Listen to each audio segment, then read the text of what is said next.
देखो देखो, सरकार करोड़ों अरबों रुपए हिंदू माइथोलॉजी पर खर्च कर रही है।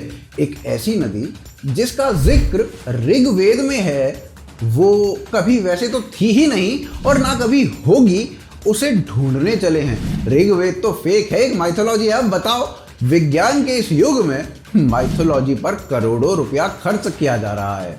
धिक्कार है ऐसी सरकार पर। तो भाई लिब्रांडो आजकल बड़े परेशान हैं और उनकी परेशानी नित नए तरीके से बढ़ती ही जा रही है। कभी यूजीसी कह देती है कि भाई इतिहास की किताबें जो है ना वो बदली जाएंगी। उन बदली किताबों में मुगलों के बारे में ज्यादा नहीं लिखा जाएगा, उतना ही लिखा जाएगा जितने की जरूरत है। और अभी तो आपको पता ही है कि कितना ज्यादा लिखा गया है। सही इतिहास को लिखा जाएगा, ये भी यूजीसी कह देती है।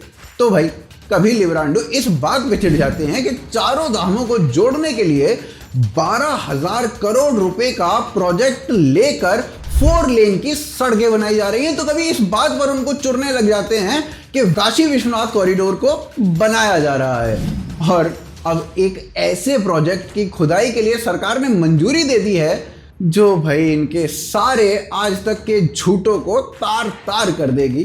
तो इस पर बकैती ना हो, ऐसा कैसा संदेह। तो आइए बात करते हैं माइथोलॉजी बनाम विज्ञान के इस अगले पड़ाव की। बात करते हैं आज की ताज़ा खबर में। आप हमारे साथ बने रहिए, देखते रहिए आज की ताज़ा खबर।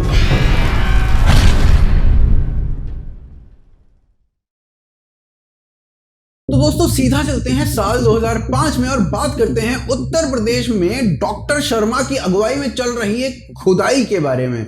और उस खुदाई में जो मिला उसकी बात करने के बाद हम सीधा चलेंगे एक दूसरी खुदाई की बात करेंगे जो अभी हुई तो नहीं है पर होने वाली है और जिसने अभी केवल विचार मात्र से लिब्रांडो के अंदर खलबली मचा दी है। तो साल 2005 खुदाई चल रही थी उत्तर प्रदेश में। डॉक्टर शर्मा को कुछ ऐसा मिला जो लेफ्टिस्टों की लिखी हिस्ट्री को, उनके बनाए कॉन्सेप्ट्स को पूरी तरीके से खत्म कर दे।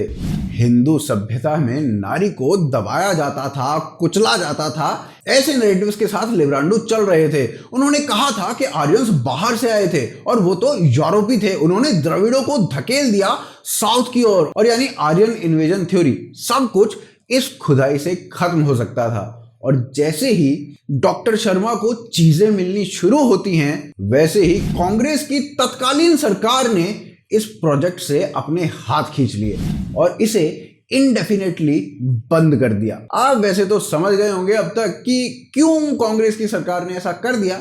और उसके बाद सरकार बदली, 13 साल बीत गए। 2018 में भारतीय जनता पार्टी की सरकार ने इस प्रोजेक्ट को फिर से शुरू किया। खुदाई में पता चला कि आज से करीब 4000 साल पुरानी सभ्यता की बात कर रहे हैं। पता चला लोगों की जो अंत्येष्टि हुई है वो वैदिक तरीकों से की जा रही थी उस समय। ऋग्वेद 3 तरीकों से अंत्येष्टि करने की बात करता है और तीनों ही के प्रमाण उस साइट से मिल जाते हैं। यानी वेदों की मान्यता उस वक्त थी। कुछ एंथ्रोमॉर्फस मिलते हैं जिन पर वैदिक भगवानों को गढ़ा हुआ होता है और जो मटेरियल मिलता है वो मैच्योर फेज ऑफ हड़प्पा के समकालीन का होता है। ये तो हो गया जी बिल्डअप। अब यहां जो मिला उसका मतलब क्या था जिसके बारे में किसी ने कुछ खास बोला नहीं, लेकिन लिब्रांडो घबरा रहे थे। हमें वेस्ट और लेफ्टिस्ट द्वारा बताया जाता है कि सबसे एडवांस्ड जो सिविलाइजेशन थी वो मेसोपोटामिया या सुमायरा की सिविलाइजेशन हुआ करती थी।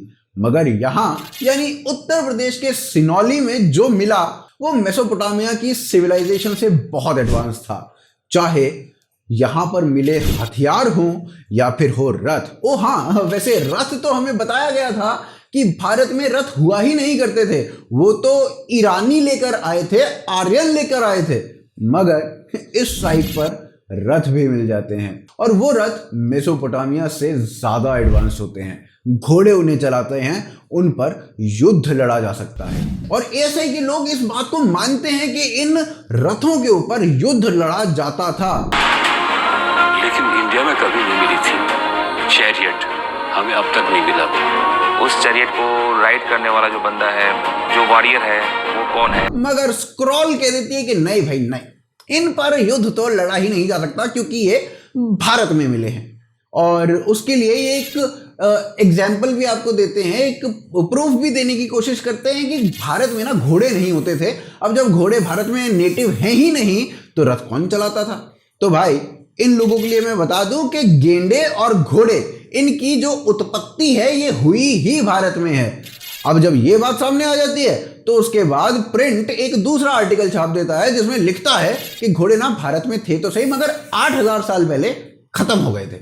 अब इसका सबूत मांगे तो उनके मुंह से निकलता है कि भाई हमारे मुंह से निकल गई और आप इसको मानो। फिर हमें बताया गया कि आर्यन यूरोप से आए थे और अपने साथ वेदों को लाए थे और साथ में लाए थे रथ। मगर हमारे डीएनए जब इस साइट के लोगों के डीएनए के साथ मिलाए गए तो आज के भारतीयों से उस साइट के डीएनए हूबहू मैच कर गए। आप बताओ भाई आर्यन कहाँ से आए थे? जो सैंपल्स मिले हैं उनकी एंसेस्ट्री ग्लोबल लेवल पे क्या है, हमने जब कंपेयर किया जो है इन पॉपुलेशन से तो हमें जो है ये पता चला कि जो एंसेस्ट्री है वो लोकल है। और जो मॉडर्न डे जो जितने इंडियन पॉपुलेशन है उनकी जो एंसेस्ट्री है वो कहीं ना कहीं इनसे जो है लिंक्ड है।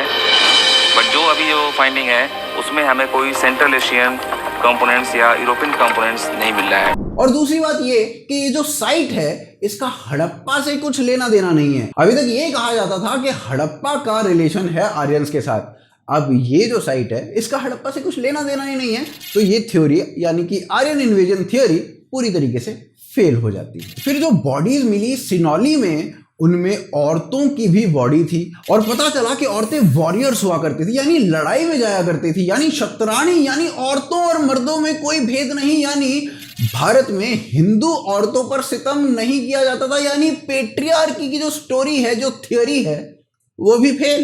और जिस मेसोपोटामिया की ये लोग बात करते हैं कि बहुत एडवांस हुआ करता था उसमें मेटल का पता भी नहीं था कि मेटल नाम की भी कोई चीज होती है, किसी को मेटल का कुछ जानकारी नहीं थी। तो उस वक्त भारत में कॉपर के आर्टिफैक्ट्स मिलते हैं यानी कॉपर होर्ड की जो शुरुआत है वो भी हमने ही की। फिर कई सारे हथियार मिले जो कि अलॉय से बने हुए थे और अलॉयज के बारे में बताया जाता है कि मॉडर्न डे तुर्की से अलॉयज आए थे आज से 3800 साल पहले और वो भी पिग आयरन वहां से इजाद किया गया था जिसके बारे में बताया जाता है। फिर उसके बाद अलॉयज जो आए वो कभी जापान से आए कभी कहीं और से आए मगर भारत का जिक्र कभी नहीं किया जाता। लेकिन इनके फूफा यहाँ अलॉय से बने हथियार दबा के बैठे थे तो भाई अलॉयज भी हमने ही दिए। अब भाई इतनी बड़ी बड़ी फाइंडिंग्स के बाद सरकार ने एक और फैसला लिया और एएसआई को कहा कि सिंधु सरस्वती सभ्यता के बारे में भी पता करो, उसे भी ढूंढो, ये सभ्यता कहाँ गई। अब जब इसका जिक्र हुआ तो हमारे लिब्रांडू यानी कि हमारे जो डिस्टोरियंस हैं वो घबरा गए और आर्टिकल लिखने लगे अरे करोड़ों रुपए क्यों खराब कर रहे हो। और यहां पर मुद्दे की बात यह है कि अगर ये सिविलाइजेशन मिलती है तो ये हड़प्पा से भी पुरानी सभ्यता है और इससे मिली जानकारी तो इनकी कमर ही तोड़ देगी। सरस्वती कोई माइथोलॉजी साइट नहीं है। बड़े सारे हिस्टोरियंस ने जिनका कोई प्रेजुडिस नहीं है वो मानते हैं कि सिंधु सरस्वती सिविलाइजेशन हुआ करती थी जिसके बहुत सारे प्रूफ्स आप अपनी स्क्रीन पर देख रहे हैं। वहीं दूसरी ओर सरकार ने महाभारत की एक और साइट को एक्सकवेट करने की यानी कि वहां पर खुदाई करने की भी परमिशन दे दी है। अब हस्तिनापुर की खुदाई की जाएगी यानी कि मेरठ से थोड़ी ही दूर एक जगह है जहां पर माना जाता है कि हस्तिनापुर था। अब वहां पर खुदाई करके वहां से प्रूफ्स निकाले जाएंगे। 70 सालों में पहली बार ऐसा किया जा रहा है, नहीं तो अभी तक महाभारत को मिथ बोलकर कह देते थे चलो भाई चलो कौन खुदाई करे, दफा हो जाओ। पहली बार महाभारत के प्रूफ ढूंढने की बात हो रही है। आशान्वित हूं असली इतिहास जल्दी ही सामने आएगा। आशान्वित हूं आपको वीडियो पसंद आई होगी। अगर वीडियो पसंद आई है तो लाइक करें, शेयर करें।